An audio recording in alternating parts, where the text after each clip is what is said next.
Setiap orang memiliki takdir atau jalan nasib yang berbeda. Namun yang pasti, keinginan orang untuk bertahan hidup adalah insting dasar yang akan muncul di setiap individu. Uniknya, tidak sedikit orang yang selamat demi bertahan hidup dengan harus melakukan hal-hal yang terbilang sangat mengerikan atau sudah di luar logika kita. Seperti apa? Bukan untuk dicontoh, melainkan untuk sekedar informasi.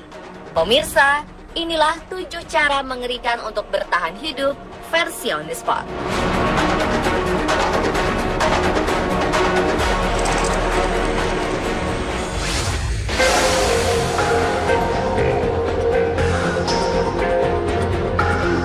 Tim dokter di Regional Hospital Solan di India sangat terkejut ketika menemukan benda aneh di perut seorang perempuan bernama Tara Devi.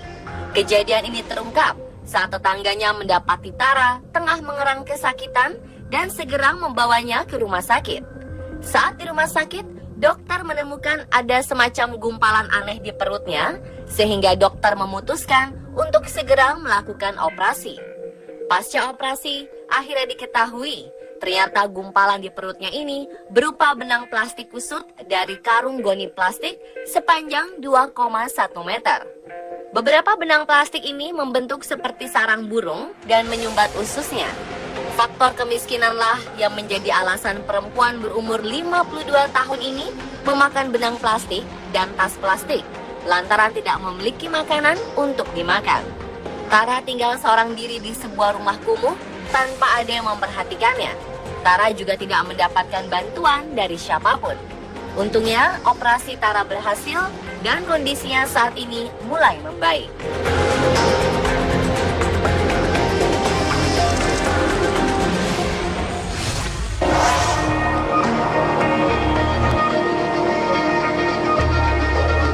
Manusia pada dasarnya mempunyai insting untuk bertahan hidup yang akan aktif apabila dalam kondisi terjepit.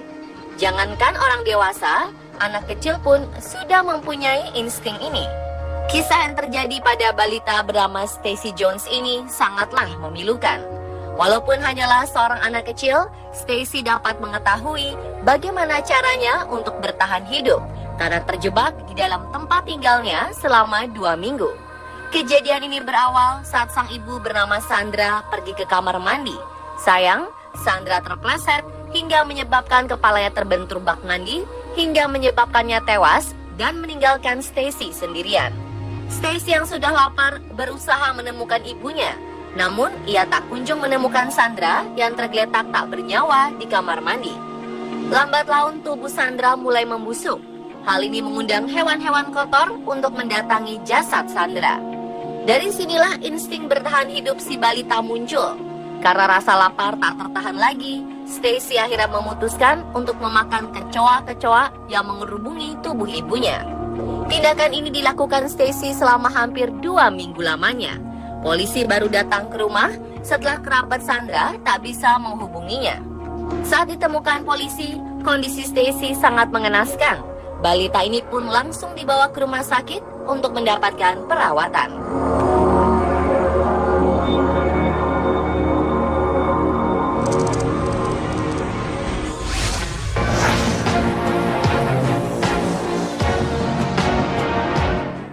Manusia, kucing pun mengalami kejadian yang mengerikan untuk bertahan hidup. Seorang perempuan di kota Adelaide, Australia, dinyatakan bersalah melakukan tindak kekejaman terhadap binatang setelah ia meninggalkan rumahnya di mana ada 14 kucing di dalamnya. Alasan vonis bersalahnya itu karena ia meninggalkan rumah tanpa menyediakan makanan dan minuman untuk kucing-kucing di rumah, sehingga 14 kucing tersebut akhirnya saling memangsa dan hanya tersisa 1 ekor saja yang bertahan hidup. Petugas Lembaga Penyayang Binatang atau RSPCA di Australia mengatakan, perempuan pemilik rumah berusia 43 tahun tersebut sudah beberapa kali tidak hadir di persidangan dan akhirnya ditahan awal bulan November 2016 lalu. Satu-satunya kucing yang selamat sekarang diberi nama Trooper dan sudah menjalani perawatan.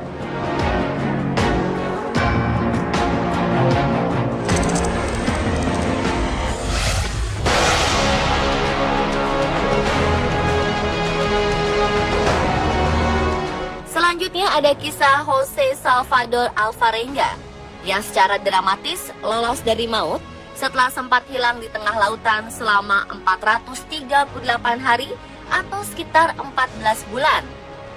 Namun Jose dituduh mampu bertahan hidup dengan cara mengerikan. Kisahnya bermula saat Jose dan temannya Ezequiel Cordoba melaut dari Meksiko.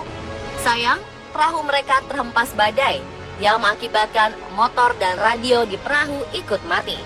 Mereka pun tersesat, terombang-ambing di lautan. Jose mengaku harus makan ikan, burung, dan kura-kura secara mentah untuk bertahan hidup. Sementara untuk minum, mereka harus minum air seni mereka sendiri. Berselang 10 bulan, Ezequiel meninggal karena keracunan setelah makan burung mentah yang di dalamnya ada ular laut beracun. Jose sendiri akhirnya selamat setelah kapalnya bersandar di sebuah pulau di wilayah Meksiko.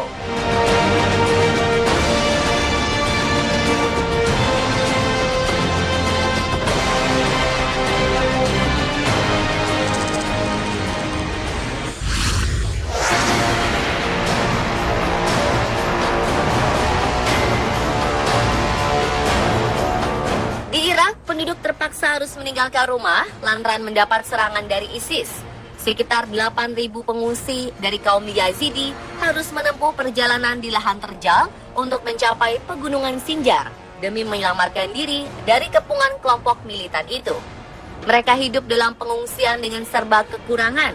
Bahkan dilaporkan reporter berita bernama Sherin Tadros, demi bertahan hidup, bocah di pengungsian terpaksa meminum darah orang tua mereka.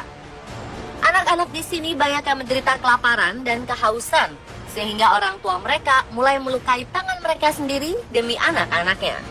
Cara ini dilakukan karena mereka merasa tidak ada jalan lain lagi selain memberikan darahnya kepada anak-anaknya agar selamat.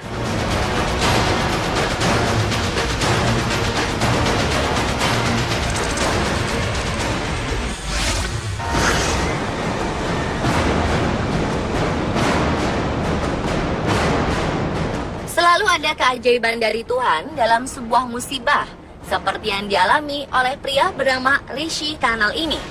Pria berumur 27 tahun ini adalah korban gempa 7,8 skala Richter di Nepal yang berhasil diselamatkan setelah bertahan selama 82 jam atau 3 hari setelah gempa. Ketika gempa terjadi, Rishi terjebak di reruntuhan hotel tempat ia menginap karena kakinya terjepit dan tidak bisa bergerak kemana-mana. Selama 82 jam terjebak itulah, ia berusaha tetap bertahan hidup sampai-sampai Rishi nekat meminum air kencingnya sendiri. Di tengah keterputusasaannya, Rishi memukul-mukul reruntuhan bangunan yang menimpanya dengan batu dan berharap ada yang mendengar suara pukulan batu tersebut dan menolongnya. Baru pada hari ketiga, pukulan batu Rishi terdengar oleh tim penyelamat dari Prancis yang kemudian mengevakuasinya. Ia bersyukur ia bisa selamat dan bertemu dengan keluarganya lagi.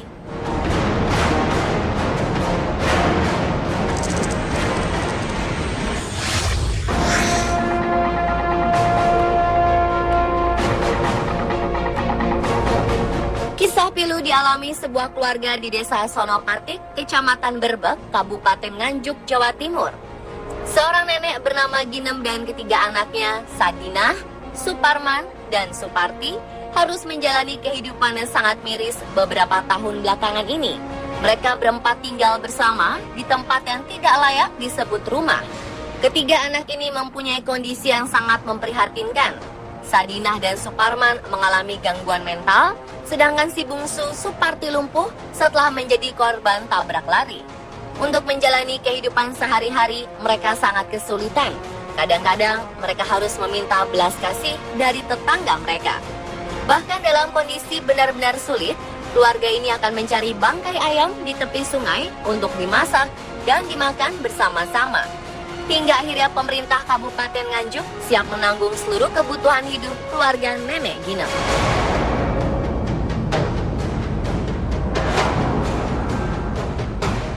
Itulah pemirsa 7 cara mengerikan untuk bertahan hidup versi on the spot.